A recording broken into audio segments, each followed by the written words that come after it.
mengenang kembali kampung asal di mana kita dilahirkan, persiapan kita luar biasa. Padahal itu kampung yang bersifat fisik. Jangan lupa bahwa diri kita ini juga memiliki aspek metafisik. Ada daya hidup dalam diri kita. Ada ruhku, bagian dari dirinya Allah yang ditiupkan ke dalam diri kita menjadi jantung kehidupan diri kita, sekaligus juga jantung kehidupan semesta yang ada dalam diri kita.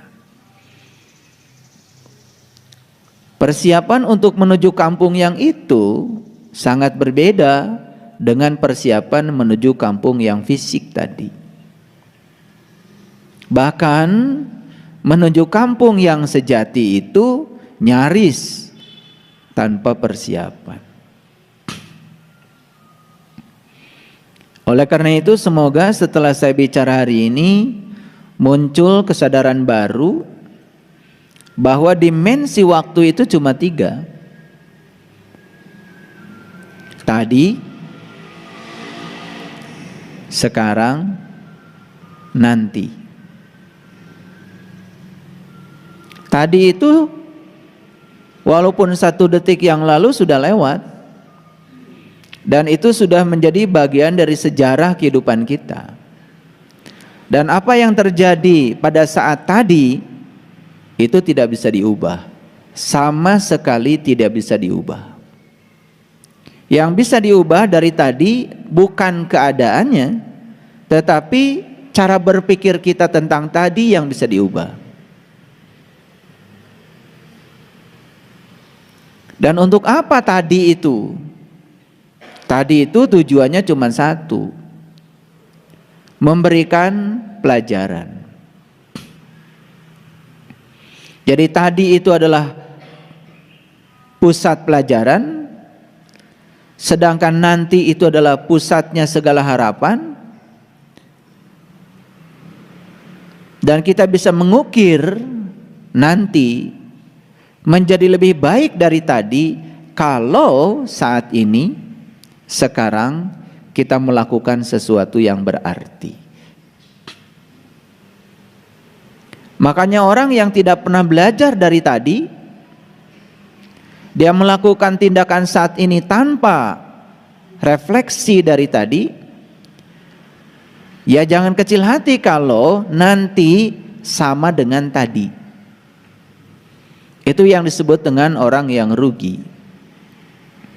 Orang yang sama keadaannya hari ini dengan hari kemarin, itu adalah orang yang sangat merugi di dalam kehidupannya.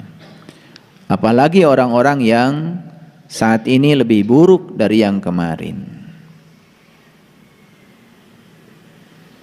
Jadi seharusnya manusia ini memiliki keistimewaan dalam hal fasilitas hidup, harusnya memiliki kesadaran yang istimewa dibandingkan dengan makhluk yang lain. Para sahabat,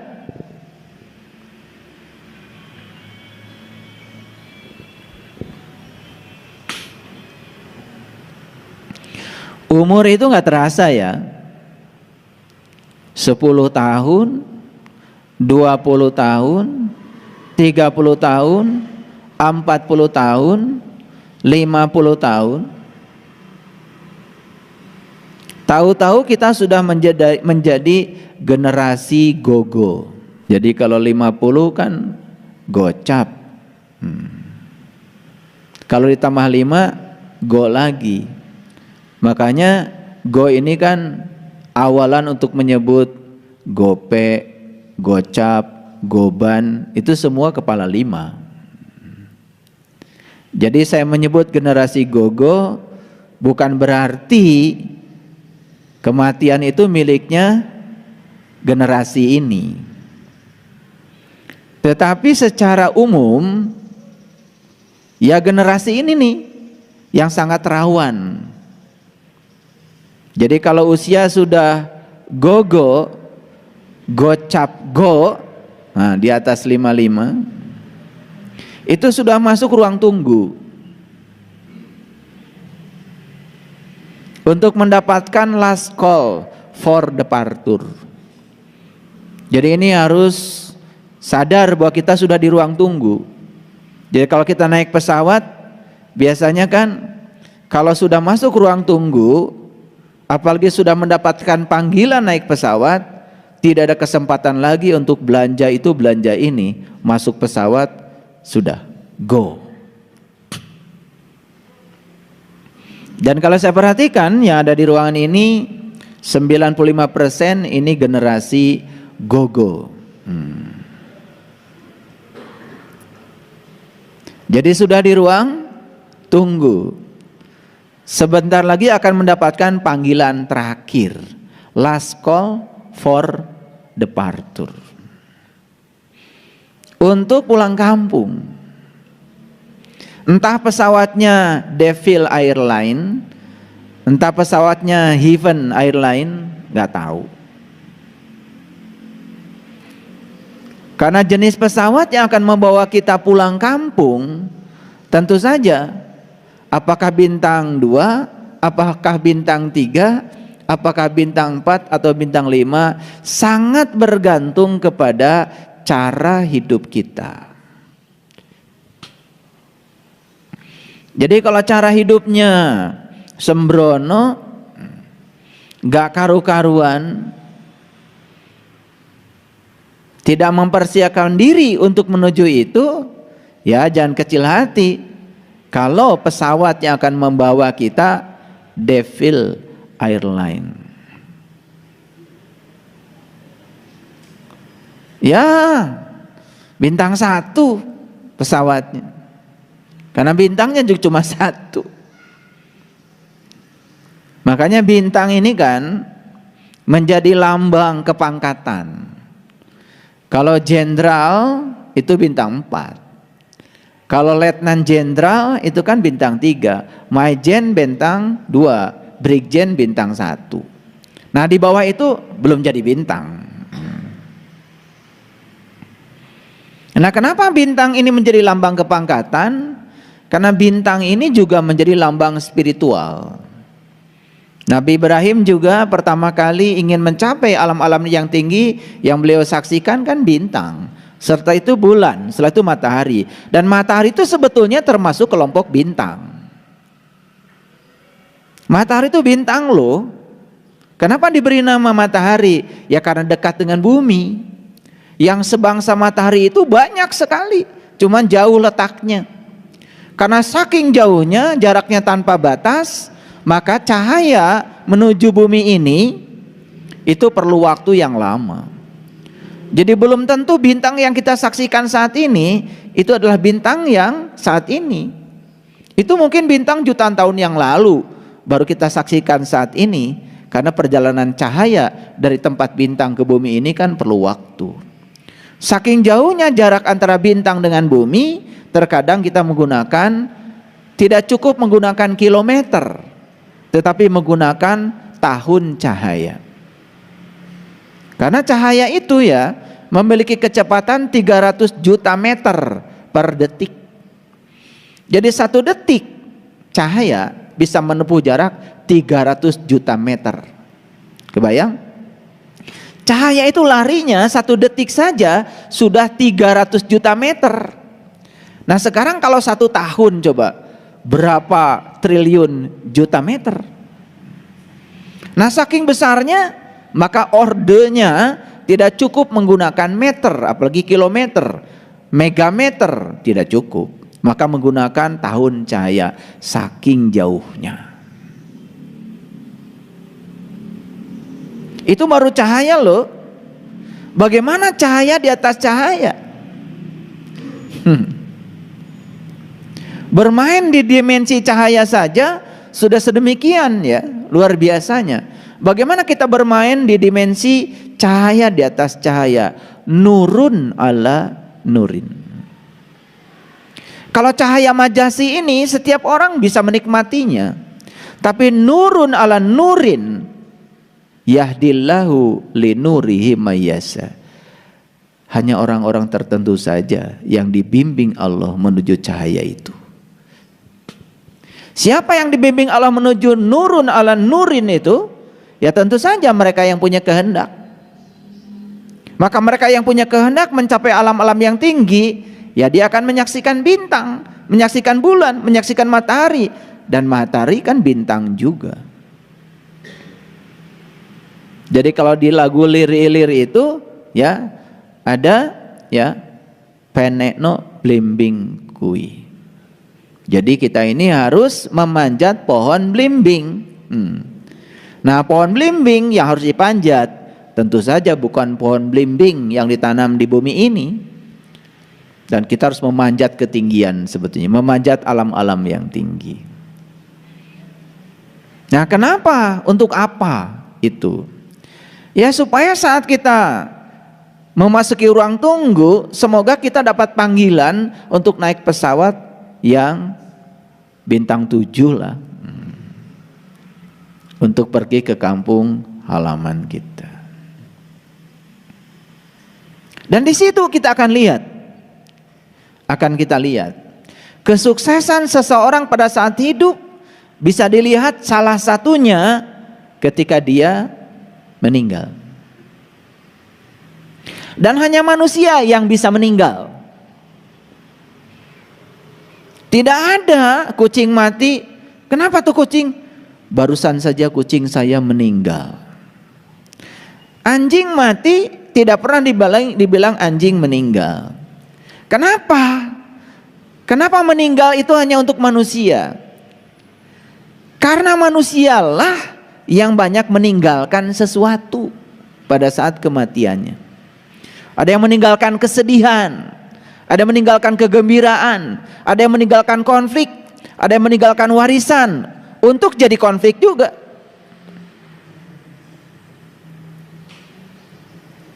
Semakin banyak yang ditinggalkan, dan yang ditinggalkan itu tidak pernah dirawat sama sekali, itu akan menjadi bara yang baru buat yang ditinggalkan. Makanya banyak ya seseorang yang meninggalkan warisan yang anaknya asalnya akur pada saat dia hidup, ketika dia meninggal anaknya rebutan warisan, terjadi konflik yang hebat, persaudaraan tidak penting lagi karena orientasinya adalah uang dan warisan. Apa yang terjadi? Sudah meninggalkan bara. Makanya hanya manusia yang bisa meninggal, karena manusia banyak meninggalkan sesuatu. Mending meninggalkan kegembiraan, ini meninggalkan kesedihan. Pertanyaan yang paling dasar bagi kita, kita mau meninggalkan apa? Mau meninggalkan apa kita meninggal? Itu pertanyaan yang harus dijawab. Mau bikin sejarah apa di kehidupan ini? Hitler meninggal. Meninggalkan apa? Meninggalkan nama dalam sejarah. Harumkah namanya? Pahitkah namanya? Nabi Muhammad meninggal, tercatat dalam sejarah. Meninggalkan apa beliau? Meninggalkan kesan yang dalam bagi umat. Diulang-ulang kebaikannya di mana-mana, hampir tidak ada keburukannya. Bahkan yang belum menemui beliau di zamannya, hidup 1000 tahun setelah beliau meninggal, masih bisa mencintai beliau, padahal belum pernah ketemu. Bisa cinta kepada beliau padahal tidak sejaman dengan beliau. Wajar kalau cinta beliau sejaman dengan beliau. Itu cinta bisa ada ikatan yang luar biasa. Nah, pertanyaannya, kita mau meninggal seperti apa? Yang bisa meninggal cuma manusia. Mau meninggalkan apa? Kucing meninggal tidak meninggalkan harta, tidak meninggalkan apa. Rumah pun tidak ada. Makanya mereka yang meninggal selain manusia tidak menimbulkan konflik. Hanya manusia yang meninggal mewariskan konflik. Ada yang mewariskan utang juga, menjadi beban bagi yang hidup. Silakan, pertanyaannya satu. Kita mau meninggalkan apa? Karena hanya manusia yang bisa meninggal. Kata-kata itu tidak kita sadari. Kenapa? Ada apa kok di rumah ini rame-rame? Oh, si Anu meninggal. Kita tidak pernah menyadari kata meninggal. Dan kenapa kata meninggal hanya dipakai oleh manusia? Karena manusia yang banyak meninggalkan sesuatu.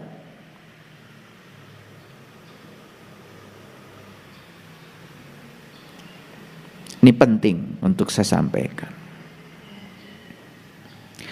Hanya orang bodoh yang tidak membuat persiapan diri dari sekarang, bahkan hampir tidak memikirkannya, dan seakan-akan dia akan hidup kekal di sini, itu orang bodoh.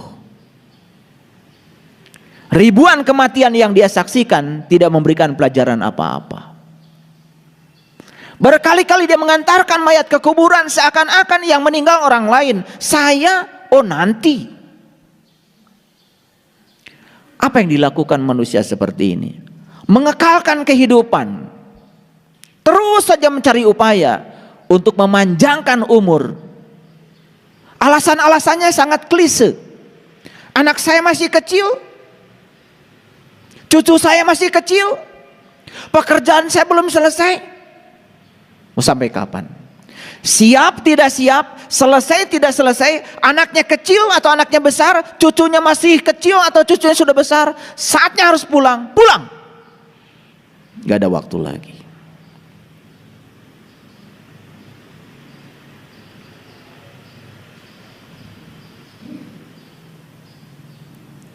Coba perhatikan, apabila kita mau pergi liburan, pasti sudah ditentukan liburannya kemana, tujuannya mana, sudah ditentukan. Berapa lama di sana sudah ditentukan. Berapa biaya yang dibutuhkan di sana kita siapkan. Mau ke Bali kek, mau ke Eropa kek, mau ke mana, pasti persiapan. Tapi ada nggak sekarang orang sibuk mempersiapkan untuk sebuah kepastian yang bernama kematian? Beda persiapannya. Untuk liburan apa saja dibawa, apapun dipersiapkan. Tapi untuk kematian jarang orang menyiapkannya. Bahkan terpedaya oleh calo-calo yang sering menawarkan sesuatu yang dia sendiri belum tahu.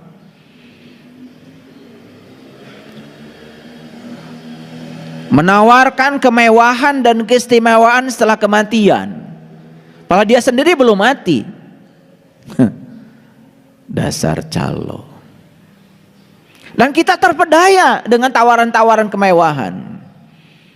Makanya manusia ini lucu dibandingkan dengan makhluk lain.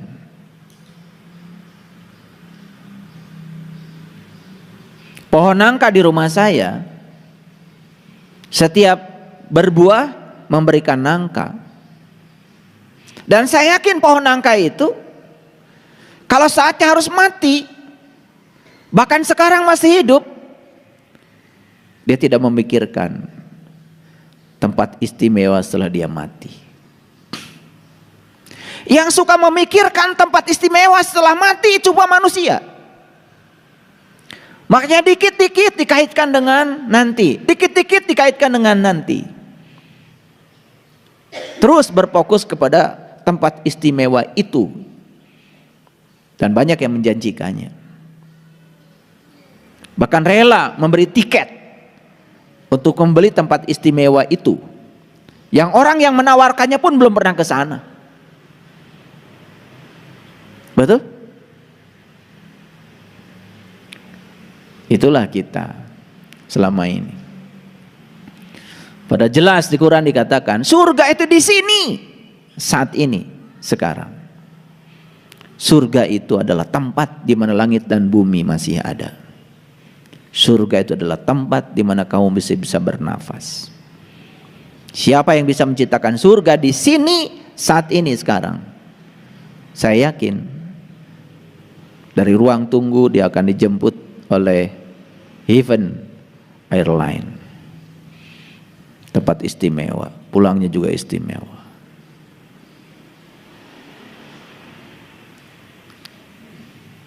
Pernahkah kita memikirkan, nanti kalau saya mati tempat yang dituju apa? Tempat yang ditujunya mana? Lalu apa bekal saya untuk di sana? Berapa lama saya di sana? Pernah nggak ada yang bertanya begitu? Pertanyaan itu hanya untuk liburan saja. Pertanyaan untuk itu hampir tidak ada. Hampir tidak ada. Makanya ada 3 pandangan manusia tentang kematian. Pandangan yang pertama, ada yang mengatakan, ya sudah, kalau sudah mati ya berakhir sampai di sini. Ada yang punya keyakinan seperti itu. Boleh? Ya boleh saja, nggak usah usil. Ada yang punya keyakinan bahwa setelah mati memasuki masa tunggu dan kemudian lahir kembali. Dan kesadaran terakhir saat dia mati akan menjadi kesadaran awal saat dia hidup.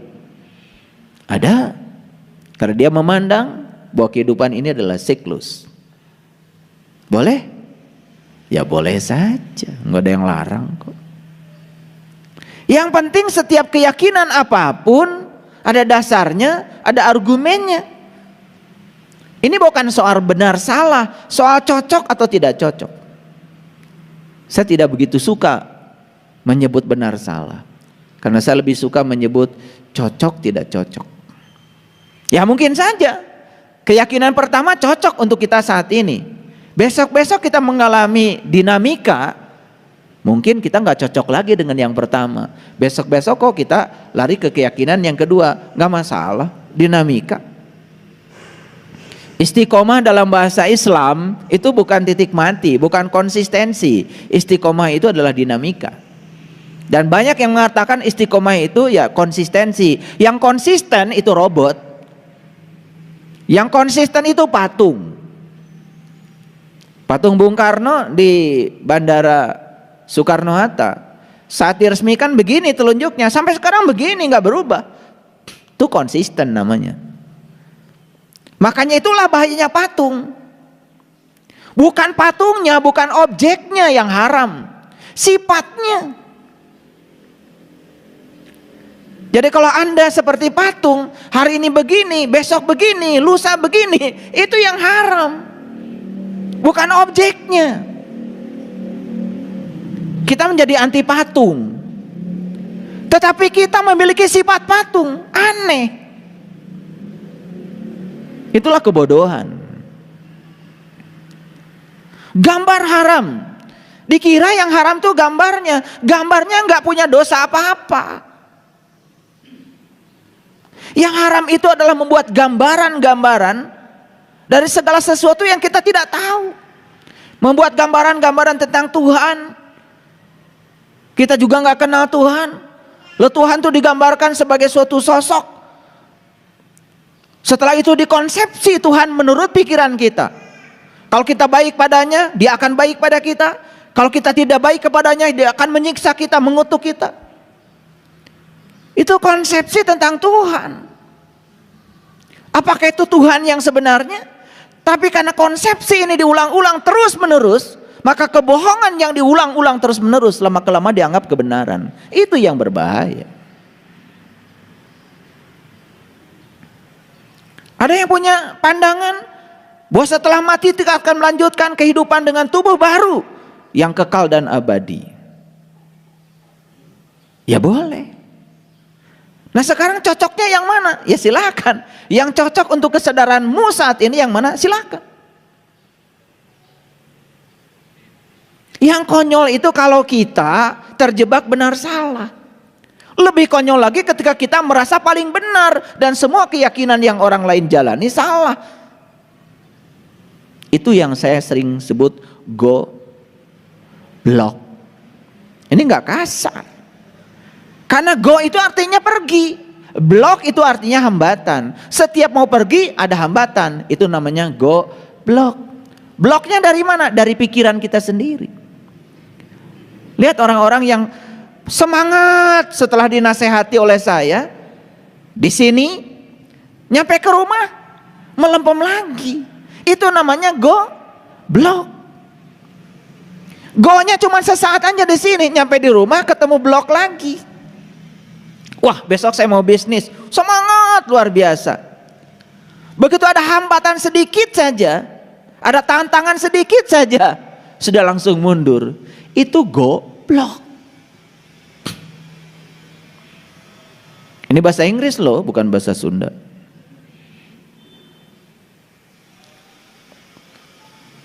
Saya nggak tega ngucapin kata bahasa Sunda yang kayak gitu. Karena ini bahasa Inggris. Sebutnya keren itu ya. Leluhur kita itu kalau bikin bahasa keren, cerdas. Lotek walaupun enak, sampai sekarang tetap aja rendah hati. Dipanggilnya lotek, tidak pernah high tech. Kan keren.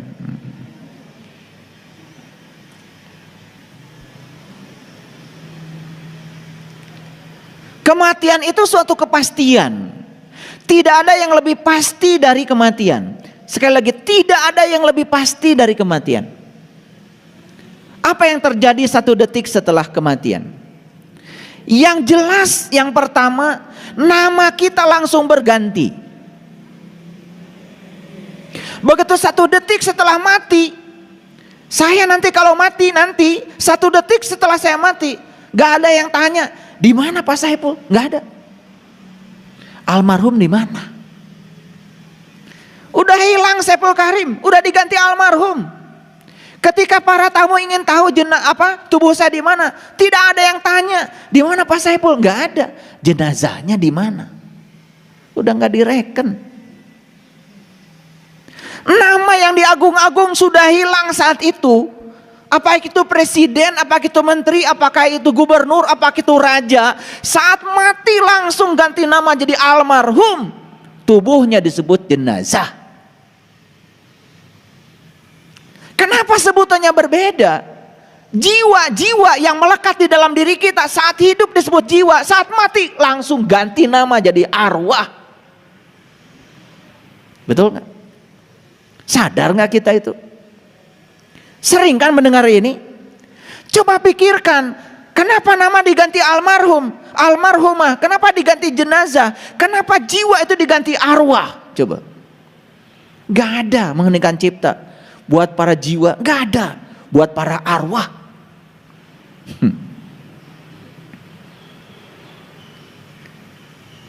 Kenapa saya menceritakan hal sederhana ini? Ini kesadaran bahwa saat kita mati semuanya hilang, semuanya berubah. Semua kewajiban dunia saat kita mati selesai.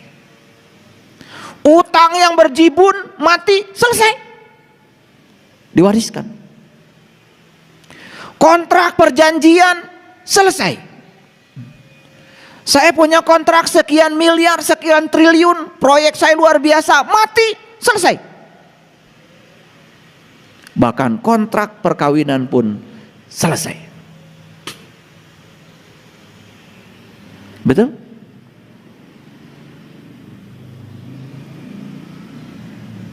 Ketika kita sakit menjelang kematian, rasa sakit yang mendera, penderitaan yang luar biasa, begitu mati selesai, dibebaskan. Jadi saya suka aneh saja. Ketika seseorang sakit menderita luar biasa, kita tangisi sakitnya. Kasihan dia sakit. Tapi begitu dikasih karunia kematian oleh Allah, dibebaskan dari sakitnya, masih ditangisi. Maunya apa? Saya mau nanya aja, maunya apa? Ketika sakit menderita, itu tumor, itu cancer, apapun, dia menderita kesakitan, ditangisi. Wajar kalau ditangisi. Dibebaskan dari rasa sakit dengan kematian, masih ditangisi. Maunya apa?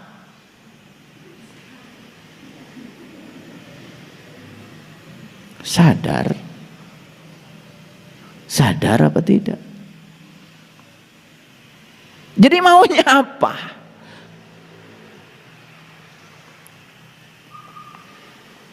Semua yang disebut milik hilang sesaat.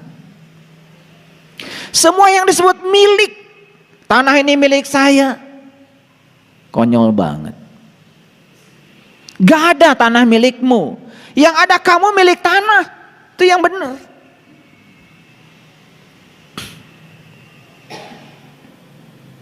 Kita sedang membebaskan tanah di Jelekong itu. Saya nggak mau ribut soal tanah. Mau dijual berapa? Bayar. Kita butuh. Walaupun kita sudah bayar itu tanah, bukan milik kita. Nggak bisa dipindahkan kok. Nggak bisa dibawa kok. Betul nggak? Sudah dibayar tetap aja di Jelekong. Jangan mentang-mentang karena uang kita seakan-akan itu berpindah tangan menjadi milik kita. Enggak ada. Semua yang di dunia ini hanya hak guna pakai. Walaupun ada sertifikat hak milik, itu bohong, itu kertas. Kita beli sawah 1 hektar, berapa lama sih itu milikmu? Sebatas kamu bernapas, berhenti napas, pindah tangan pada yang lain. Mana yang namanya milikmu? Apakah kata hak milik berubah ketika mati? Tidak. Itu cuma main-main basa-basi duniawi, ya memang begitu. Makanya jangan terlalu bingung dengan kertas. Semuanya kertas kok. Yang lucu lagi, kita ini sering merasa kehilangan sesuatu yang jelas-jelas bukan milik kita. Itulah kadang-kadang kebohongan yang diulang-ulang dalam sholat kita. Inna sholati wa nusuki wa mahyaya wa mamati lillahi rabbil alamin la syarikalah wa bidzalika umirtu wa ana awwalul muslimin.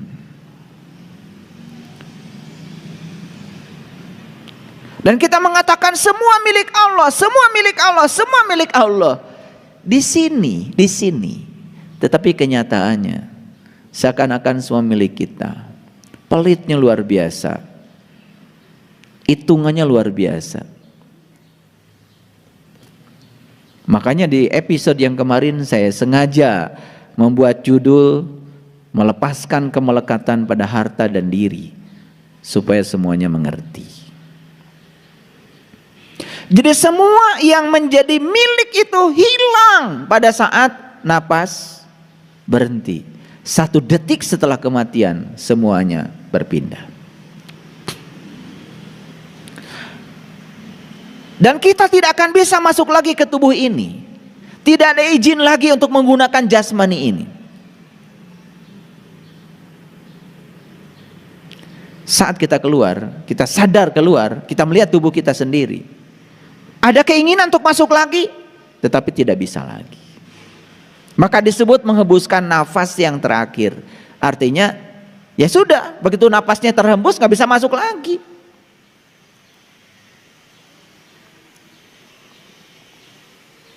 Dan saat itu kita kehilangan kontrol terhadap diri kita. Tangan tidak bisa dikontrol oleh kita lagi. Kaki gak bisa dikontrol oleh kita lagi. Tubuh ini tidak bisa dikontrol oleh kita lagi. Kita kehilangan kontrol sama sekali saat itu. Pertanyaan sekarang, tubuh kita sekarang masih bisa dikontrol oleh kita, digunakan apa? Mulutmu masih bisa dikontrol oleh kamu sekarang, digunakan untuk apa?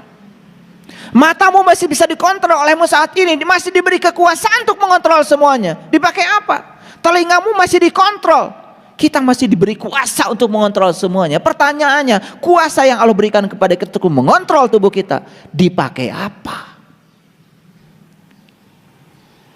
Apa ketika kalian pergi dari rumah ke sini tidak dalam kontrol? Kaki ini tidak bisa sampai di sini kalau tidak ada kontrol. Dan pada saatnya nanti semua kontrol itu akan diambil oleh Allah. Saat itu kalian kaget. Karena apa? Sesuatu terasa adanya kalau sudah hilang. HP ketika ada di tangan kita tidak terasa adanya, hilang beberapa jam atau jatuh di mana? Mulai tidak bisa menggunakan HP. Di situ kita mulai kehilangan sesuatu. Merasa kehilangan itu kalau sesuatunya tidak ada. Kontrol yang Allah berikan kepada kita saat ini, kita bisa mengontrol semuanya. Mau meditasi? Yes. Mau sholat? Yes. Mau tidur? Yes. Mau makan? Yes. Ini kontrol yang diberikan Allah ke tangan kita, sehingga kita bisa memilah-milah makanan. Ini duri nggak boleh, ini daging boleh, ini lemak nggak boleh. Kontrol ini luar biasa. Tetapi banyak orang yang tidak sadar kalau kontrol ini luar biasa. Karena apa? Saking tidak sadarnya dengan kehidupan ini, diberi kontrol oleh Allah yang luar biasa ini, terasa seakan-akan tidak ada. Apalagi orang yang selalu berfokus kepada hari esok, berfokus kepada masa lalu, dan lupa dengan hari ini, kehilangan the power of now saat ini. Apa yang terjadi? Kehilangan kesadaran. Satu detik setelah kita mati, tubuh kita hanya seonggok daging yang akan membusuk dimakan bakteri. Hanya seonggok daging yang akan menjadi santapan empuk bagi para bakteri itu. Betul? Satu detik setelah kematian, kita pun kehilangan hak yang namanya kebebasan. Kebebasan untuk memilih, kebebasan untuk menentukan, hilang semuanya. Coba hadirin, sekarang kita sedang punya segalanya. Kontrol kita miliki, kebebasan untuk menentukan dan memilih kita miliki. Kita masih boleh keluar masuk di tubuh jasmani kita ini. Semua yang disebut milik kita masih boleh dinikmati. Nama kita masih sama seperti yang diberikan oleh orang tua kita kepada kita. Begitu besar dan luar biasa pemberian semesta kepada kita.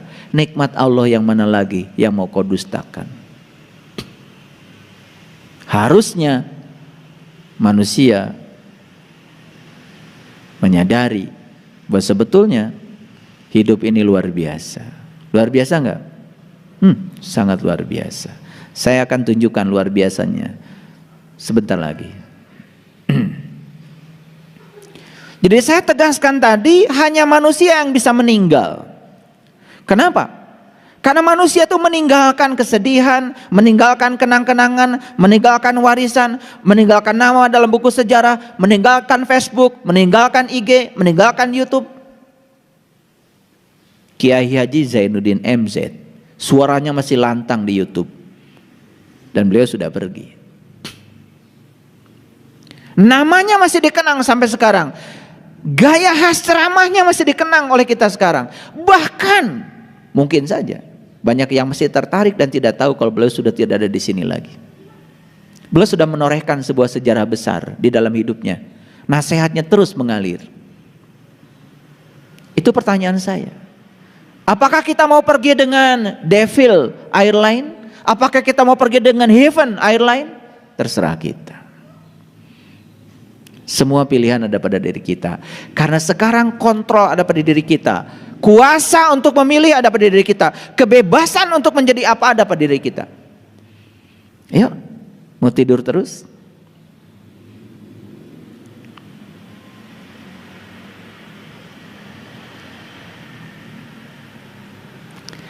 Semua makhluk hidup di dunia ini hanya memiliki satu tujuan. Dan tujuan itu sama, yaitu kematian. Betul? Semua makhluk hidup di semesta ini cuma punya satu tujuan. Dan tujuan itu sama. Apa itu?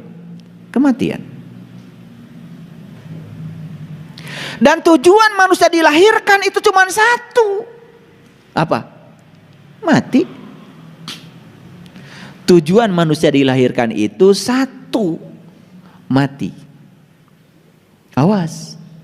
Oh, kalau gitu saya nggak usah ngapa-ngapain di dunia ini, karena tujuan dari kelahiran ini adalah mati. Ya sudah, karena saya sudah lahir ke dunia ini, saya tinggal nunggu mati saja. Awas, jangan menangkap makna yang salah. Kalau tujuan dari kelahiran ini adalah mati, berarti kelahiran ini, durasi antara kelahiran dan kematian itu apa? Kalau tujuan kelahiran itu adalah mati, berarti durasi antara kelahiran dan kematian itu apa? Itu durasi untuk menyiapkan diri agar kita bisa mati. Tentu saja mati dalam pengertian bisa kembali ke tempat asal kita. Nanti saya akan tunjukkan videonya nanti supaya semuanya mengerti.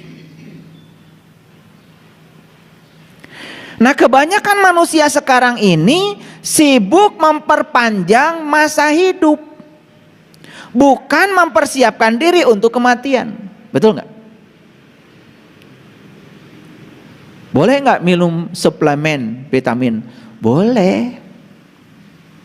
Boleh nggak olahraga? Ya boleh. Tetapi jangan terus memperpanjang masa hidup, tetapi tidak mengisi kehidupan. Ngerti maksud saya?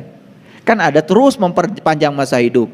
Olahraga yes, hidup sehat ya, tetapi tidak bikin apa-apa dalam hidup, tidak bikin sejarah apa-apa dalam hidup. Hanya terus saja memupuk ego, hanya terus mencari tanpa membagi. Hanya mengumpulkan tanpa melepaskan. Kan banyak yang kayak gitu. Itu namanya salah arah. Jadi antara kelahiran dan kematian ini ada jeda nih, ada durasi. Untuk apa durasi ini? Durasi ini adalah untuk menyiapkan diri agar saat mati bisa pulang. Karena tujuan Allah menghadirkan kita di semesta ini kan sebetulnya untuk menjadi kepanjangan tangannya, agar kita menjadi kepanjangan tangannya untuk menyampaikan cinta kasihnya. Makanya kita diwajibkan untuk selalu mengamalkan kalimat Bismillahirrahmanirrahim atas nama Allah yang Maha Pengasih dan Maha Penyayang. Jangan lupa, Anda datang ke dunia ini atas nama Allah, untuk menjadi kepanjangan tangan Allah. Kok Anda sibuk di dunia ini hanya menjadi kepanjangan tangan dari keinginan-keinginan Anda, dari ambisi Anda, dari hawa nafsu Anda, dari ketakutan Anda, rasa cemas Anda, bukan atas nama Allah. Makanya saya yakinkan pada semuanya, siapapun yang hidupnya tidak didrive oleh Allah, tidak sadar yang mendrive dia adalah Allah, dia didrive oleh kesibukannya sendiri, ambisinya sendiri, keinginan-keinginan sendiri, pasti menderita, salah jalan. Lah kenapa ketika dia itu hidup tidak atas nama Allah menderita? Memang Allah yang menghukum? Tidak. Penderitaan itu hanya Allah mengingatkan, kalau kamu terlalu jauh berjalan dari diriku. Gitu aja kok. Bukan soal salah benar, itu bukan azab, itu bukan ujian. Nggak ada kerjaan Allah ngasih ujian. Yang suka ngasih ujian tuh dosen, guru. Allah nggak pernah ngasih ujian. Salah tuh yang suka bilang Allah ngasih ujian. Kenapa nih kehidupan? Oh, saya sedang diuji oleh Allah. Enak aja, kapan daftarnya? Emang perguruan tinggi apa pakai ujian segala? Nggak pernah Allah tuh nguji-nguji kayak gitu. Nggak ada kerjaan.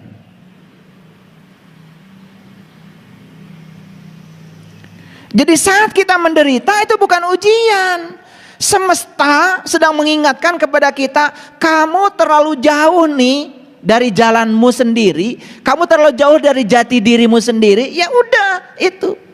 Jadi siapapun yang di dalam kehidupan ini menjalankan kehidupan bukan atas nama Allah, tidak atas nama Allah, atas nama pribadi, atas nama keinginan, atas nama ego, atas nama ambisi pribadi, ya jelas dia akan mengalami segala macam yang disebut dengan penderitaan. Bukan hukuman, bukan azab, bukan. Gimana Allah yang Maha Cinta ngasih azab? Gimana Allah yang Maha Cinta menghukum hambanya? Maaf ya, saya menggunakan kata-kata dalam Injil. Injil juga kitab suci. Maaf ya, yang agak alergi nggak apa-apa, lupakan aja. Tapi ini saya sangat tertegun dengan kata-kata Injil. Begini dalam Injil, kamu saja yang jahat, ketika anakmu minta roti, pasti tidak dikasih batu. Kamu aja yang jahat, kata Allah, ketika anakmu minta roti, pasti nggak dikasih batu. Bagaimana dengan aku yang Maha Cinta? Bagaimana aku yang kasih? Masa sama Allah minta roti dikasih batu?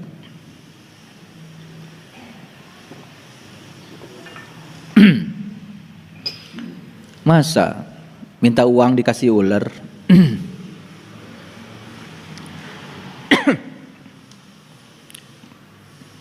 Yuk jujur, lihat kesibukan manusia. Memperpanjang masa hidup atau mempersiapkan diri untuk kematian. Pilih, memperpanjang masa hidup atau menyiapkan diri untuk kematian. Silahkan dijawab. Lihat kehidupan orang-orang yang berada. Apa yang dilakukan mereka? Maaf. Rumah sakit yang paling mewah.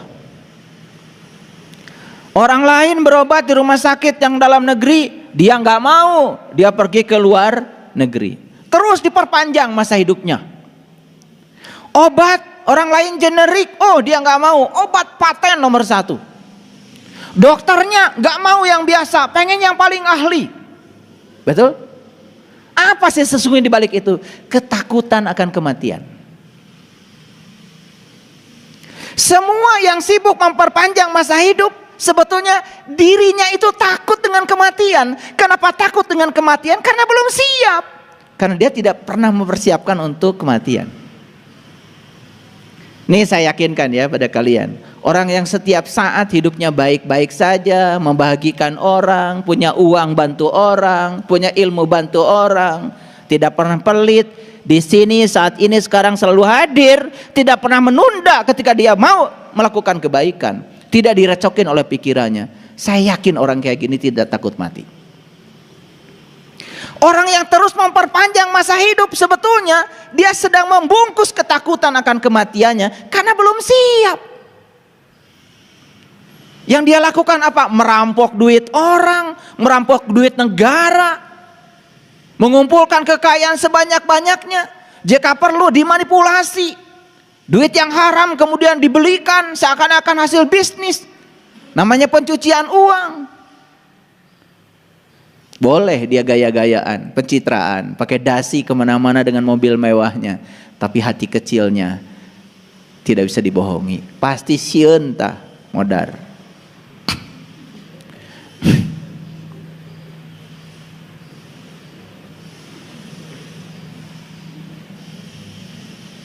Paham? Biar ngerti. Pakai bahasa Sunda, asli itu bahasa Sunda. 99% pelajaran agama isinya itu cara menjalani hidup supaya bisa mati. Bukan cara hidup di surga.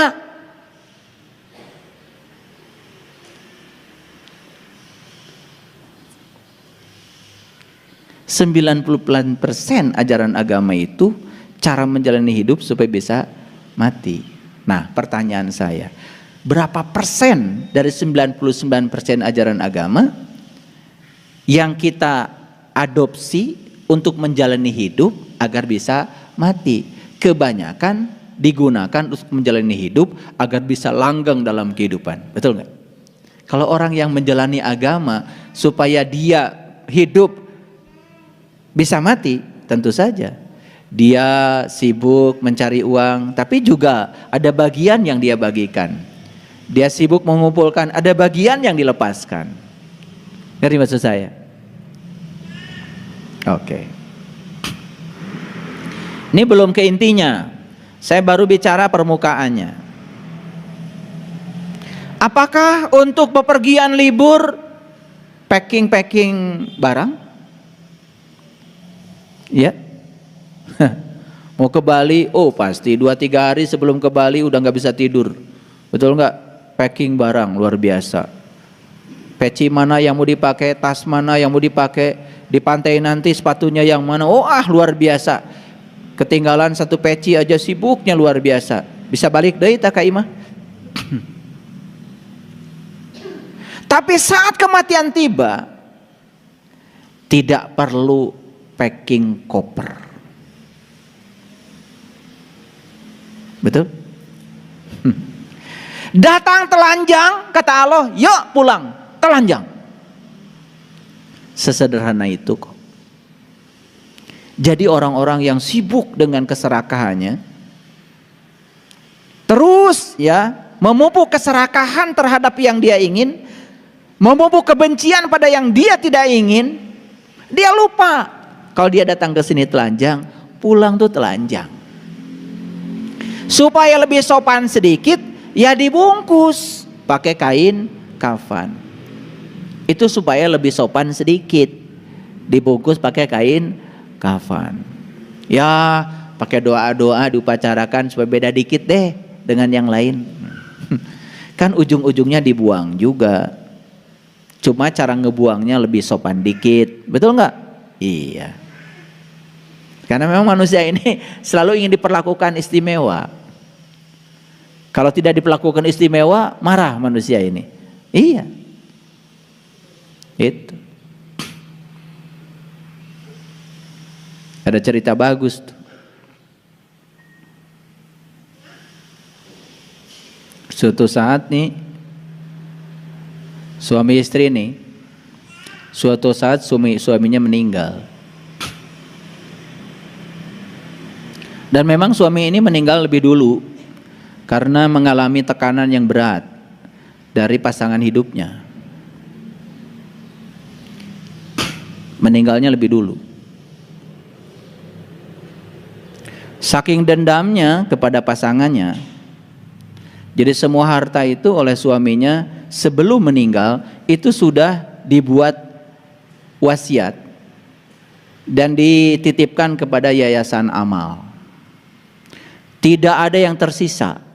Rumah dengan seisinya kecuali penghuninya itu sudah dititipkan di badan amal. Dan saat suaminya meninggal dengan harta yang berlimpah, tentu saja istrinya sangat girang. Masih muda, cantik, harta banyak, dia pikir nanti akan dapat suami yang ganteng. Wah, luar biasa lah.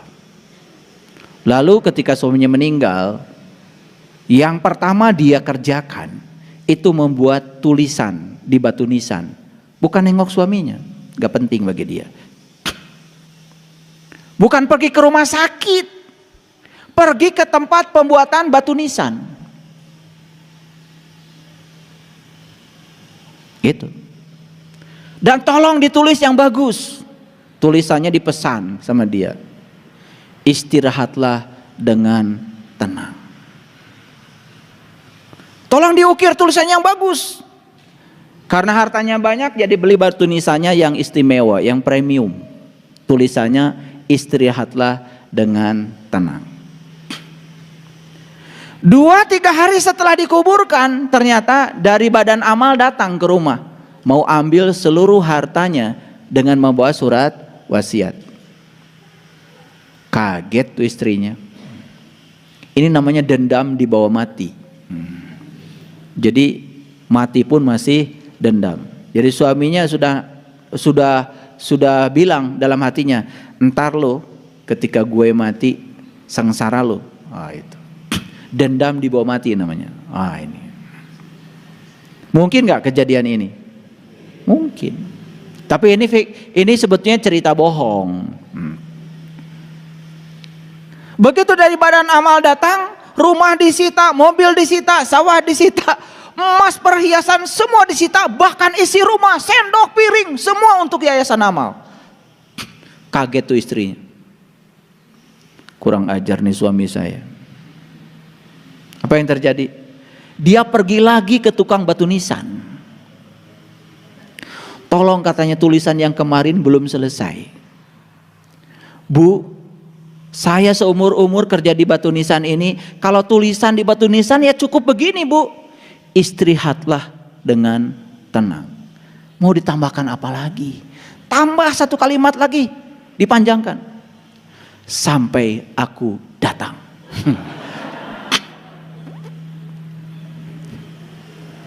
Ini dendam ya, dendam dalam kehidupan rumah tangga yang dibawa mati. Suaminya dendamnya luar biasa, istrinya pun dendamnya luar biasa. Jadi kalimat sempurnanya jadi istirahatlah dengan tenang sampai aku datang. Itu menjadi tulisan yang lengkap di batu nisan, aneh dan tidak pernah dilihat di tempat lain kecuali di ceramah saya. Jangan ditiru ya. Jangan ditiru ya. Jadi datang telanjang, pulang juga telanjang. Tidak perlu pamitan. Jarang orang mau mati pamitan. Pernah nggak ada orang mati pamitan? Jarang. Walaupun saya bisa baca data karma dan akan meninggal di usia berapa, itu nggak akan saya sampaikan. Tidak perlu dan tidak bisa pamitan pada siapapun. Entah tugasnya sudah selesai, entah tugasnya belum selesai, gak ada waktu pamitan. Gak ada. Pertanyaan besarnya sekarang, kemana jiwa pergi? Kemana jiwa pergi? Itu pertanyaan besarnya. Kemana arwah ini pergi? Karena kalau jiwa sudah keluar dari tubuh kan ganti nama juga. Namanya arwah. Nah, kemana arwah ini perginya? Ini pertanyaan. Kalau tadi mau berangkat ke Bali, jelas pesawatnya, jelas di Balinya berapa lama. Tapi mati, ini jiwa kemana perginya? Pernah gak mikir? Maka di Quran kenapa ada kata-kata begini? Ketika nyawamu sampai di kerongkongan, pada saat itu kamu harus melihat. Aku lebih dekat kepadamu, tetapi kebanyakan manusia tidak melihat. Itu kan diabadikan dalam Quran surat Al-Waqiah itu. Falaula idza balagatil hulqum wa antum hina idin tangdurun wa nahnu aqrabu ilai minkum walakin la tubsirun. Walakin la tubsirun, dan kebanyakan manusia la tubsirun. Kebanyakan manusia enggak tahu jalan. Pernah enggak ada orang bertanya, nanti kalau sakaratul maut ya saya seperti apa? Apakah saat sakaratul maut nanti saya melihat? Apakah saat sakaratul maut saya tidak melihat? Kalau saat sakaratul maut saya melihat, apa yang harus saya lihat? Dengan mata mana saya harus melihat? Pernah nggak ada orang nanya begitu? Nggak ada. Nggak ada. Detil-detilnya seperti itu nggak pernah ada orang nanya. Mohon maaf.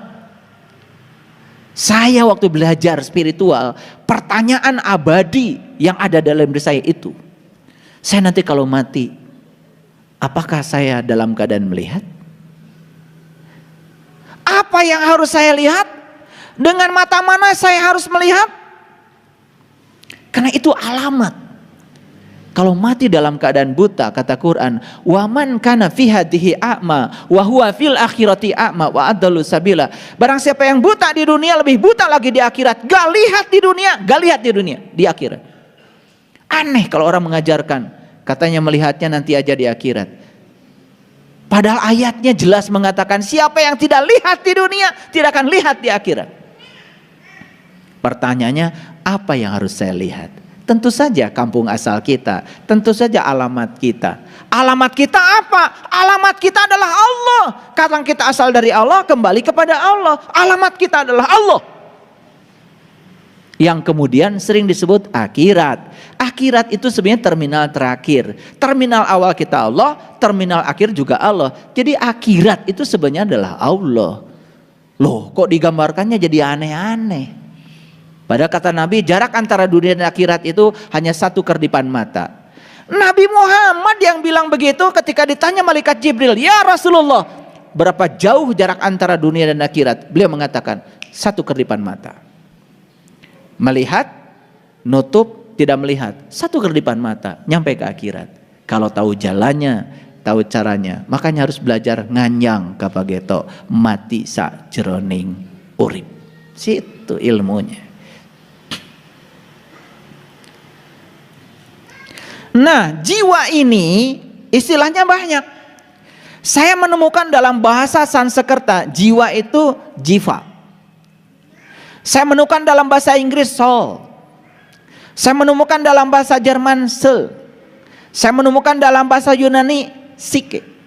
Makanya psikologi. Nah, itu. Jadi aneh ya. Ada ilmu tentang jiwa. Ada dokter jiwa. Ada rumah sakit jiwa, padahal jiwa teka tingali. Gak apa-apa, gak usah usil. Ada dokter jiwa, ada rumah sakit jiwa, betul nggak? Nu arasup ka ditu jiwa? Bukan, negara ring. Aneh kan, rumah sakit jiwa harusnya ngerawat jiwa. Jadi saya masuk ke rumah sakit jiwa, nah harerin kieu, harusnya jiwa mah teu kadeuleu. Betul nggak? Harusnya nggak kelihatan. Makanya kalau kalian pergi ke rumah sakit jiwa kosong, itu berarti jiwa semua sedang dirawat tuh. Makanya apa yang dirawat? Yang dirawat tubuh lagi, betul nggak? Ya dikasih obat, tubuh lagi. Obatnya apa? Semua obat yang dikasih ya semua untuk membuat agar saraf-sarafnya jadi kendur. Apakah itu jiwa yang diurus? Bukan. Makanya sekarang diganti, orang dalam keadaan gangguan jiwa, disebutnya juga gangguan jiwa. Apa OGDJ apa tuh istilahnya itu sekarang? Itu Departemen Sosial yang bikin istilah itu. Jadi harusnya kalau pergi ke rumah sakit jiwa, kalian gak lihat siapa-siapa, kosong aja. Kalau yang dirawat jiwa, itu ketinggalan jiwa. Betul nggak? Gitu. Aneh ya, rumah sakit jiwa yang dirawat orang. Tapi nggak apa-apa, nggak apa-apa. Pernah ke rumah sakit jiwa? Jadi pasien? Oh. Nah dalam bahasa Arab jiwa itu disebut al-nafs, nafs. Dalam bahasa Ibrani nefesi itu dari nafs juga. Nah kok dalam bahasa Arab ini kok kata jiwa jadi nafs, nefesi. Ini dekat banget dengan bahasa Indonesia, nafas. Hebat ya? Itu. Makanya sebetulnya ya ada nafas itu sering dikaitkan dengan nafsu. Ada nafsu birahi, ada nafsu amarah dan lain-lain. Nafs. Nah, nafs itu sering disebut diri. Makanya di dalam Al-Qur'an dikatakan ya, laqad kafaral ladzina qalu innallaha salisu salasa. Itu Quran surat Al-Maidah ayat 73. Laqad kafaral ladzina qalu innallaha salisu salasa. Sungguh kafirlah orang-orang yang mengatakan bahwa Allah salah satu dari yang tiga. Makanya konsepsi tentang Tuhan ya dalam agama Islam leluhur kita menyebutnya tiga, Nurullah, Nur Muhammad, Nur Insan. Nah Nurullah, Nur Muhammad, Nur Insan itu semuanya disebut ruh. Bagian dari ruh itulah Nur Insan. Itu yang kemudian disebut dengan nafs. Itu yang disebut dengan jiwa. Nah dikaitkan dengan nafas. Itu keren sekali ya, luar biasa. Karena itu adalah daya hidup. Nah sekarang pertanyaannya, kemana jiwa pada saat kita mati? Nah jadi izinkan saya menyampaikan sebuah video ya, karena video ini sebetulnya sering saya tampilkan, tetapi saya tampilkan lagi supaya semuanya bisa menyadari. Baik ya, baik, perhatikan saya. Nah, pas saya mijitnya. Jadi yang kotak ini adalah tubuh jasmani. Yang warna biru itu adalah Nurullah. Ini sekedar animasi pembelajaran. Yang warna ungu itu adalah Nur Muhammad. Nah, yang jiwa, yang Nur Insani itu adalah yang warna merah. Jadi Nurullah, Nur Muhammad, Nur Insan itu keseluruhan disebut ruh. Nah bagian dari ruh itu namanya jiwa. Nah ini yang warna merah, itulah diri sejati kita. Itu nafs, itu diri. Makanya ruh dengan nafs dalam Quran berbeda. Jadi sejarahnya begini. Ketika di kandungan ibu, nah di kandungan ibu ya, ada jasmani, ya. Nah setelah jasmani itu selesai dibangun dengan sempurna, kata Allah dalam Quran, aku tiupkan ruhku. Nah tetapi yang ditiupkan saat itu cuma dua, satu Nur Insan, dua adalah Nurullah. Nur Muhammadnya belum, tidak perlu wasilah di luar. Nah, Nur Muhammad itu kapan masuknya? Itu tepat pada saat kepala nongol. Itu yang kemudian diabadikan menjadi upacara mencium Hajar Aswad. Jadi Hajar Aswad itu batu hitam. Batu hitam itu kepala kita nih pada saat kita nongol di rahim ibu. Maka kepalalah yang telah membuat ibu kita sakit. Kepala kitalah yang telah membuat ibu kita menumpahkan darah. Kepala kitalah yang telah membuat seorang ibu bisa kehilangan nyawa untuk kelahiran kita. Makanya 3 sebetulnya dosa kita pada ibu. Makanya 3 dikatakan oleh Rasulullah. Siapa yang harus aku hormati ya Rasulullah? Ibumu, ibumu, ibumu. Itu keren sekali, sebetulnya sangat simetris. Nah, begitu lahir ke alam dunia, tubuh jasmani sudah sempurna seperti ini, ruh sudah ditiupkan lengkap. Ada Nurullah, Nur Muhammad, Nur Insan. Nah, pada saat kita tidur seperti ini, nah, Nur Insan tuh keluar. Makanya tidur suka mimpi, bukan? Oke. Saya akan cerita mimpi hari ini, ya. Semoga waktunya cukup. Tapi akan saya ceritakan secara saintifik. Nah, Nurullah dan Nur Muhammad tinggal di dalam diri, tinggal dalam diri. Makanya hati-hati kalau tidur. Makanya begitu bangun dari tidur ya bersyukur, ya Nur Insan balik lagi. Kalau tidak balik lagi ya itu ya kehilangan sukma. Jadi walaupun bernapas, kalau kehilangan Nur Insan ya tidak menjalani kehidupan. Nah, makanya ketika sudah bangun, Nur Insan balik lagi. Nah, ketika mati, nah ini mati. Kalau mati dalam keadaan tidak tahu jalan pulang, Nur Insan ini ditinggalkan dalam tubuh. Nurullah dan Nur Muhammadnya keluar. Nah, inilah mati dalam keadaan yang sangat mengerikan. Nah, ketika kita mati harusnya begini. Nurullah, Nur Muhammad, Nur Insan gumulu meninggal. Keluar semuanya. Sehingga tubuh ini kosong. Nah, tubuh yang telah berhasil mengantarkan ketiganya menjadi gumulung manunggal, innalillah wa inna ilaihi rajiun, tubuh ini diterima dengan senang hati oleh bumi. Maka tubuhnya itu tidak lama di bumi. Hanya 40 hari sudah diterima oleh bumi. Nah, itu namanya mulih kajati mulang ke asal. Nah, sempurnalah kembali ke alam asal. Nah, inilah yang disebut dengan keabadian. Gitu. Nah, semua manusia itu ingin agar dia bisa mencapai keabadian yang semacam ini. Nah, tetapi banyak yang tidak tahu caranya. Disitulah perlu bimbingan seorang guru. Guru yang sudah mursyid tentu saja. Guru yang sudah mengalami. Bukan orang yang mengajarkan kita nyebrang ke laut sementara dia sendiri belum pernah nyebrang laut. Ya, tetapi kok banyak yang percaya ya sama dia. Luar biasa. Ya, saya sering mengatakan kalau calo itu nggak pernah tahu tempat yang dituju. Jangan dikira loh di Cicahem calo yang bilang Garut pernah ke Garut. Mungkin belum pernah ke Garut.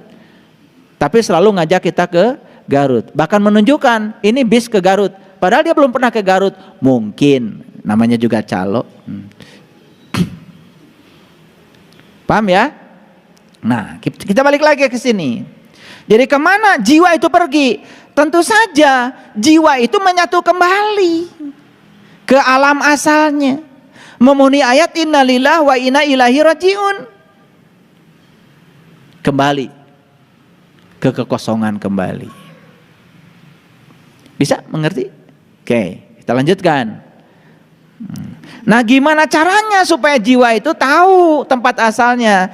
Disitulah kita harus latihan mati selagi hidup. Nah, itulah pentingnya kita latihan mati selagi hidup. Gitu. Baik para sahabat. Ini episode yang berbeda. Saya akan cerita tentang kematian secara utuh sekarang. Kematian itu sesungguhnya adalah pengingat. Ulangi, kematian itu sesungguhnya adalah pengingat. Mengapa begitu? Kematian itu selalu dekat. Dan kematian itu persis seperti bayangan kita. Iya. Pernah gak kita berpisah dengan bayangan? Gak pernah. Nah, kematian itu dekatnya dengan kita seperti bayangan dengan kita itu. Kematian itu. Cuman kita mungkin tidak menyadarinya. Tetapi kematian itu mengikuti terus dari saat pertama hidup sampai hingga terakhir. Makanya kematian tidak memandang usia. Oh, kematian hanya untuk gogo tadi. Ya, memang kebanyakan sih di usia itu. Karena tubuh tidak layak pakai lagi.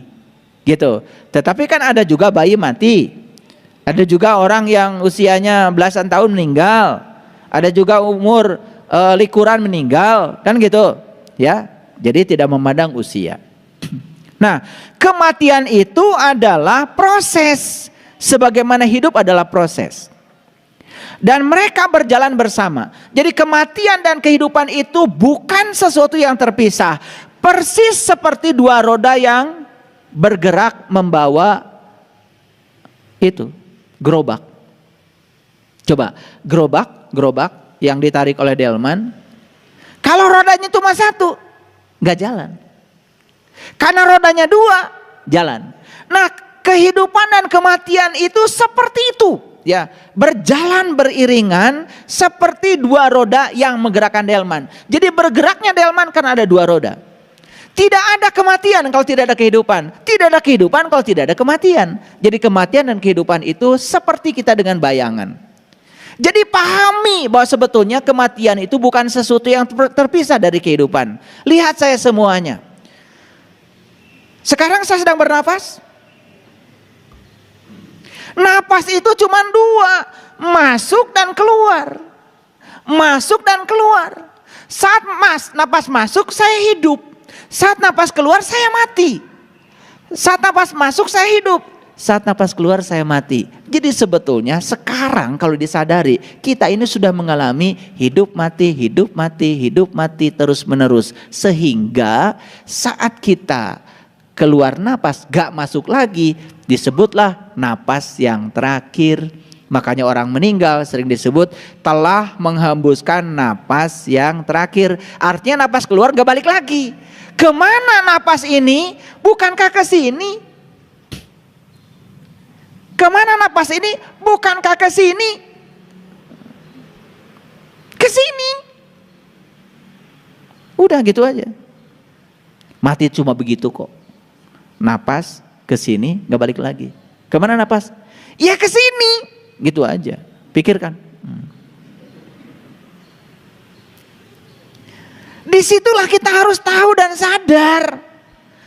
Orang yang mengatakan Allah itu sebagai sosok yang ada di langit, gak masuk akal.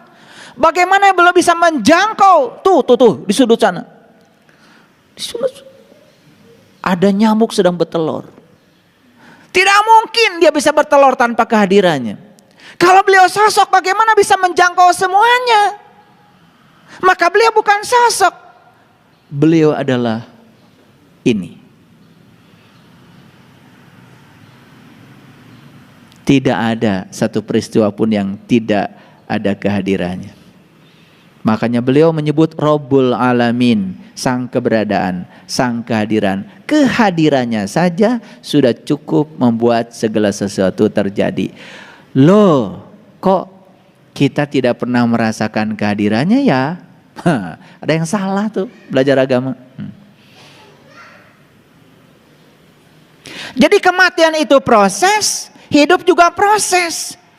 Nah, kematian dan kehidupan berjalan bersama seperti dua roda yang membawa delman. Dan delman tidak akan bergerak kalau cuma satu roda. Jadi kehidupan dan kematian itu sebetulnya ada sekarang bersama kita. Ya, buktinya napas kita. Makanya ini listrik nih, ya, lampu ini. Kalau dipoto pakai stroboskop, kita akan lihat nih, lampu ini hidup mati, lampu ini hidup mati loh. Saking terlalu cepatnya kita tertipu. Seakan-akan lampu ini hidup terus. Padahal tegangan PLN itu adalah dari 0 naik ya 220 akar 2. Turun 220 akar 2. Naik lagi 220 akar 2. Itu namanya tegangan maksimum minimum. Peak to fix. Jadi kadang-kadang 0. Kadang-kadang naik.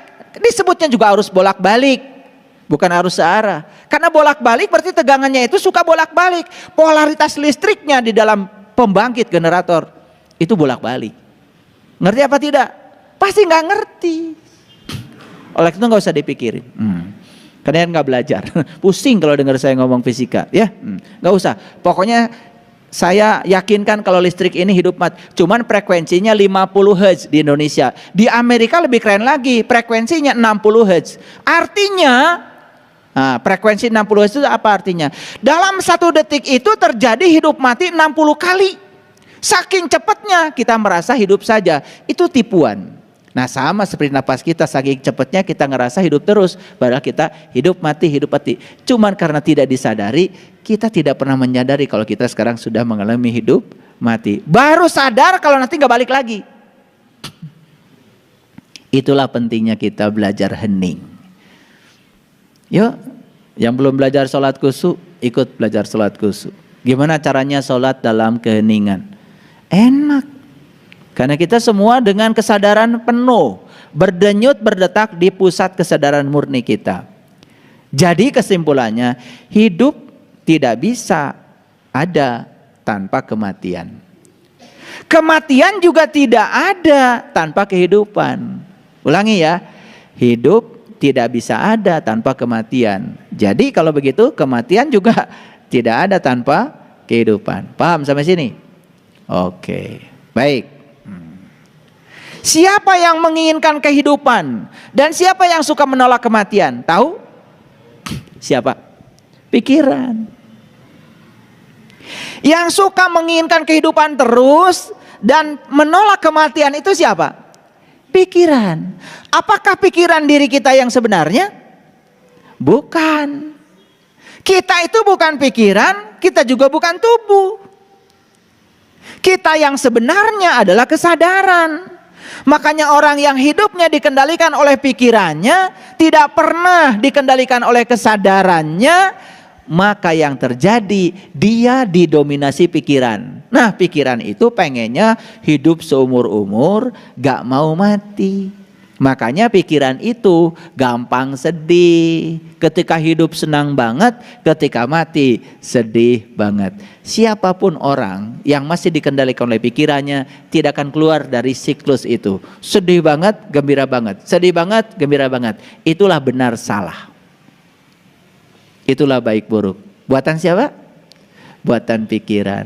Jadi oleh karena itu maka kita harus belajar untuk mengendalikan pikiran. Tuh pentingnya kita belajar meditasi, kita belajar hening cipta. Sesekali kita belajar memberikan waktu pada pikiran untuk istirahat. Sampai di sini mengerti? Ya. Jadi siapa yang menginginkan kehidupan terus-menerus? Pikiran. Siapa yang suka menolak kematian? Pikiran.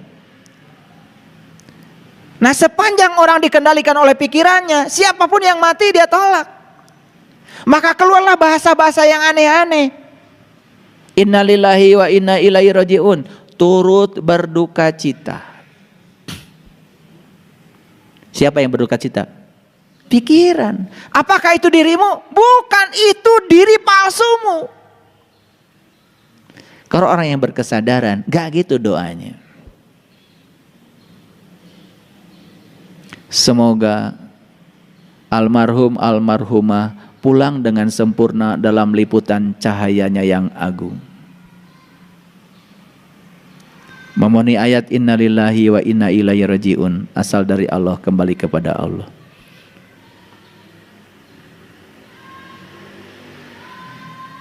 Jadi orang yang cerdas itu cara berdoanya juga beda. Nah, kalau orang yang suka ngikut-ngikuti, pokoknya asal ada doa kematian panjang dikit, apalagi banyak tulisan Arabnya, pasti itu di-share. Saya udah tahu sifat kalian. Panjang, ada Arabnya, pasti di-share. Padahal nggak ngerti. Betul apa tidak? Iya. Ngaku aja, nggak apa-apa. Nah, ketika seseorang itu menolak kematian, berarti dia sedang bertentangan dengan hukum alam.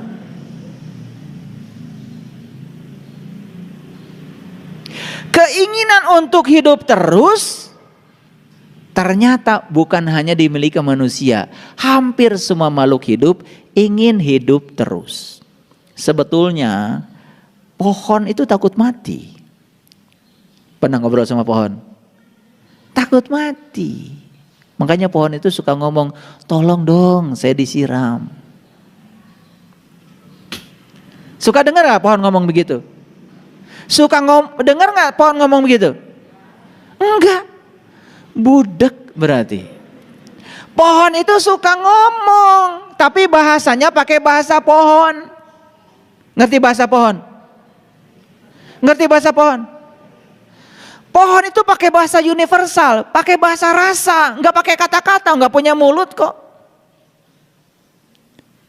Jadi kita ini selama ini hanya mengatakan, oh yang bisa bercakap-cakap dengan seluruh binatang hanya Nabi Sulaiman.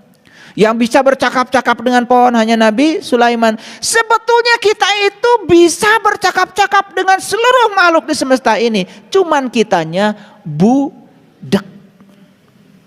Mereka itu sebetulnya ngomong dengan bahasa mereka sendiri. Cuman kita nggak ngerti.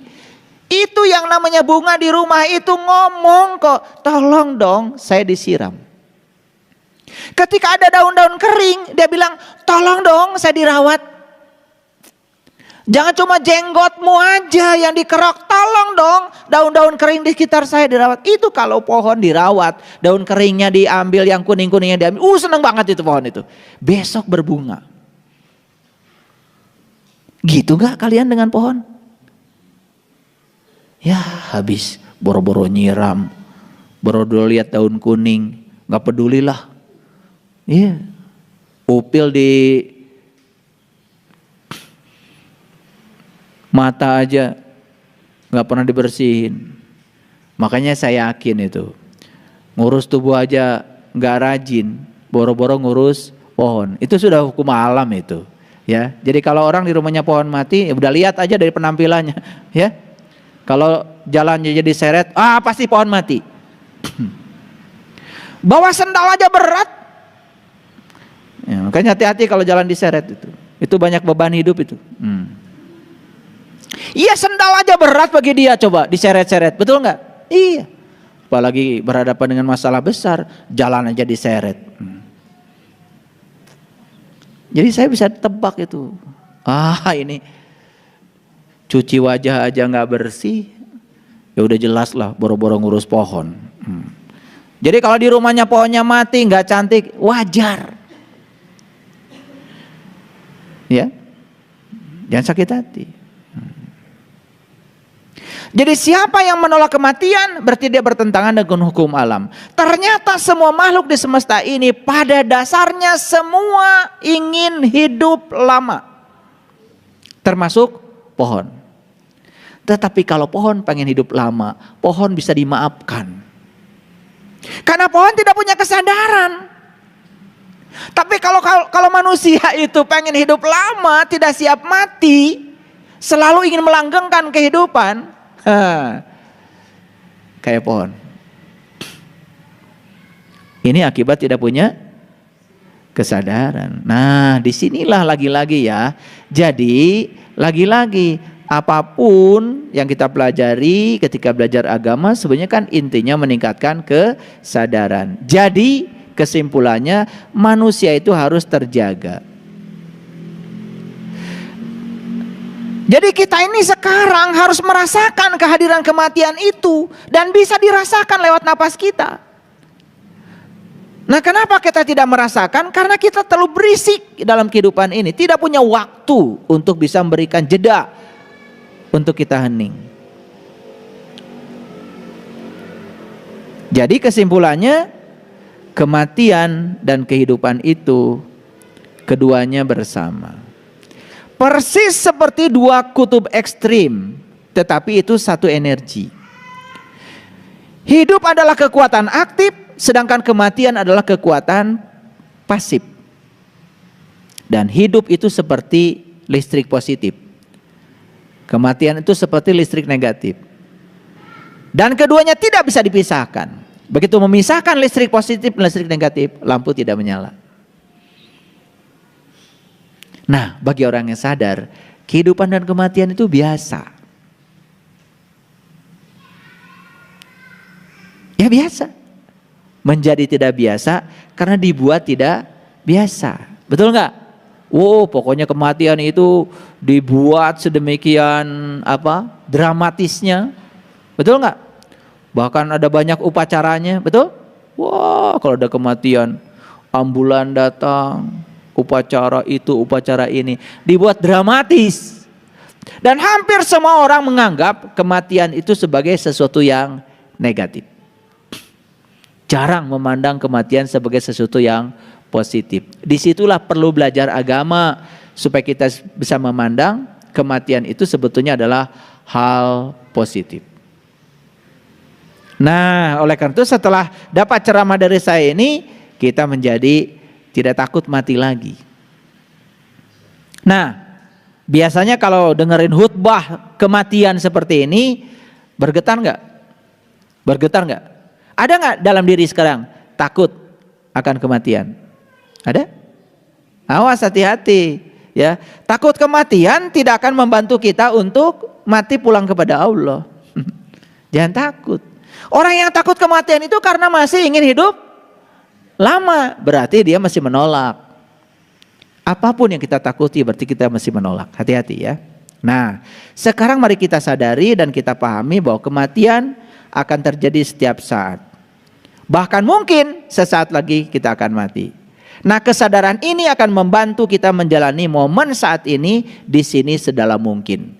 Makanya orang-orang yang selalu berfokus pada saat ini, di sini, sekarang, memahami the power of now, memahami kekuatan saat ini, maka dia akan berada dalam keadaan damai. Tidak takut kehidupan, tidak takut kematian. Itu poinnya. Nggak tahu bisa nangkap nggak poin saya? Oke, ya.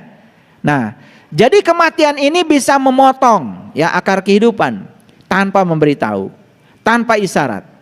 Pokoknya aku akan datang, kata kematian.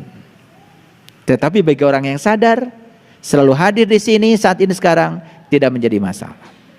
Nah, ini titik berat saya hari ini. Perhatikan, kita hanya akan tahu kematian itu datang ketika itu terjadi.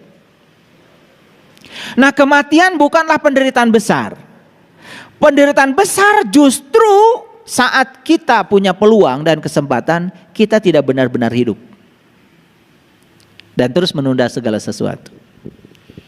Ayo lihat saya semuanya. Kematian bukan penderitaan besar. Penderitaan yang paling besar justru kita menyia-nyiakan kehidupan. Catat. Jadi walaupun kita harus menyiapkan kematian, tidak usah berfokus pada kematian, berfokus saja kepada kehidupan. Karena kalau hidup kita sudah kita isi dengan sebaik-baiknya, ya sudah, kita juga akan mati dengan sebaik-baiknya. Jadi oleh karena itu, penderitaan yang terbesar bukanlah kematian, tapi penderitaan yang paling besar adalah menyia-nyiakan kehidupan dan selalu menunda. Jadi peluang dan kesempatan yang kita miliki sekarang ini selalu ditunda. Yuk sekarang saya nanya, para sahabat, apakah para sahabat sekarang bisa berbuat baik? Adakah peluang sekarang di tangan kita, kesempatan untuk berbuat baik? Tetapi apakah kita melakukannya? Itu penderitaan yang paling besar. Jadi penderitaan yang paling besar itu menunda. Menunda padahal saat ini kita punya peluang dan kesempatan untuk bisa melakukannya. Dan Allah sedang memberikan kontrol kepada kita untuk melakukannya. Kita tidak melakukannya.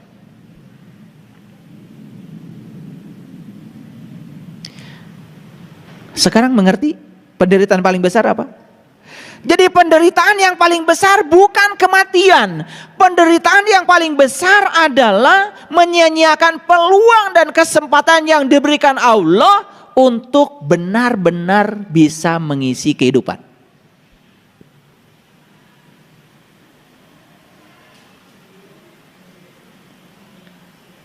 Ayo, Betul nggak kita sering menunda? Mau ngasih kepada orang saja, biasanya nunggu kapan? Besok.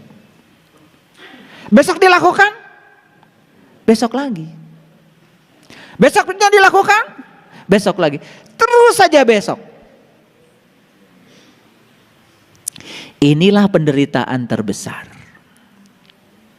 Menunda, padahal hari ini, saat ini kita punya peluang dan kesempatan untuk bisa melakukannya. Memang ya, tidak mudah ya mengajak orang berbuat baik itu. Saya merasakan ya, ketika saya membuat sebuah program untuk melakukan kebaikan, yuk mumpung kita masih punya peluang, yuk mumpung masih punya kesempatan. Ternyata watak setiap orang itu kelihatan di situ. Watak setiap orang itu kelihatan ketika diajak berbuat kebaikan. Banyak sekali alasan untuk tidak melakukan. Mencari kata-kata yang indah untuk tidak melakukan. Bahkan mencari pembenaran untuk mensahkan kalau tidak melakukan benar.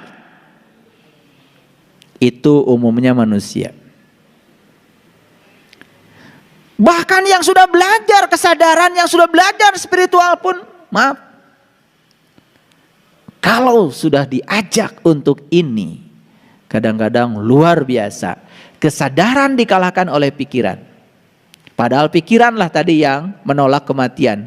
Pikiran yang ingin melanggengkan kehidupan. Tapi pikiran juga yang menghambat untuk melakukan sesuatu untuk bekal pada kematian. Inilah para sahabat, pentingnya kita menaklukkan pikiran kita. Yuwaswisu fi sudur, yang suka berbisik pada kesadaran kita adalah pikiran kita. Dan kata-kata yang sering terlontar pada diri kita, terutama di batin kita, apa? Udahlah, besok aja. Betul? Itulah penderitaan yang paling besar. Jadi hidup ini adalah kesempatan. Kalau begitu kematian apa? Kematian itu ujungnya. Tetapi walaupun kematian ujungnya, kematian itu tidak disebut sebagai akhir kehidupan. Tapi kematian adalah puncaknya kehidupan.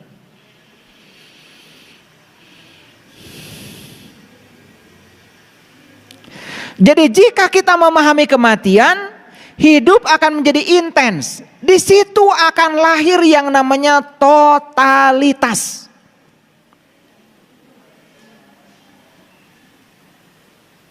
Jadi rasa takut tidak akan pernah membantu sama sekali. Karena ketakutan justru akan mengaburkan pikiran. Tidak pernah ada pemahaman yang lahir dari rasa takut. Ini agak berat kata-kata saya. Tidak pernah ada pemahaman yang lahir dari rasa takut. Jadi orang yang takut akan kematian, justru rasa takutnya menghalangi pemahaman dia tentang kematian itu sendiri. Jadi ketika dia tidak paham kematian itu apa yang terjadi? Yang terjadi semakin takut akan kematian. Maka akan semakin mengaburkan pikirannya. Pemahaman tentang kematian tidak akan bisa dicapai. Jadi para sahabat, kapanpun kita merasa takut, itu adalah kesempatan yang luar biasa untuk memahami bahwa hidup itu adalah sesaat. Makanya hidup itu sering digambarkan seperti bunga. Tahu bunga? Bunga cantiknya berapa lama? Sebentar. Tetapi walaupun sebentar kan cantik. Bunga itu hanya sebentar harumnya. Tapi walaupun cuma sebentar kan harum. Gak apa-apa kehidupan kita sebentar. Yang penting cantik dan harum.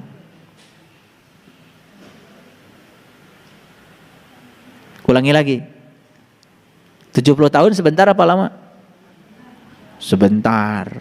80 tahun? Sebentar. Gak apa-apa sebentar juga kita hidup. Yang paling penting cantik, menawan, dan harum. Seperti bunga. Ya? Jangan seperti kedondong. Halus luarnya, jelimet dalamnya. Kadang-kadang ada orang yang pura-pura halus di luar padahal dalamnya jelimet banget. Makanya kedondong gak pernah dipakai untuk sesajen.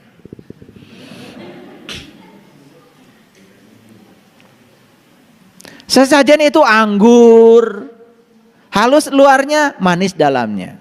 Apel, halus luarnya, manis dalamnya. Pisang. Coba perhatikan sesajen yang diajarkan leluhur kita itu. Keren sebetulnya. Gak pernah kedondong jadi bahan sesajen. Lihat pergi ke Bali, gak pernah lihat kedondong jadi bahan sesajen. Sesajen kalau gak bunga, pasti buah. Buah yang dipilih adalah halus luarnya, manis dalamnya. Paling banter sesajen itu serikaya. Serikaya masih masuk buah sesajen. Kenapa? Walaupun keras kulitnya, tapi serikaya lembut dalamnya. Ini udah keras luarnya, keras dalamnya. Dondong aja, lembut luarnya, jelimet dalamnya, gak masuk. Ini yang keras luarnya, pahit dalamnya, wah itu gak masuk sesajen. Makanya orang-orang maaf, sudah penampilannya seronok, gak terlalu ganteng. Saya gak bilang jelek ya, gak terlalu cantik. Saya nggak bilang jelek ya. Luarnya model gitu, dalamnya jelimet, pahit. Orang yang model kayak gini dipakai tumbal aja nggak mau setan itu. Tapi orang yang model gini itu cuman kepake kalau ada hajatan. Bagian jaga makanan. Aman itu. Cuma segitu aja kepakainya. Di luar itu nggak kepake lagi. Dipakai tumbal aja, setan gak demen. Sok atuh. Sudah kurang ganteng, kurang cantik, dalamnya juga rusak, jiwanya kotor, pikirannya amburadul. Duh, dipakai tumbal aja setan gak mau. Shadaqallahul adzim, barakallahu li wa lakum. Assalamualaikum warahmatullahi wabarakatuh.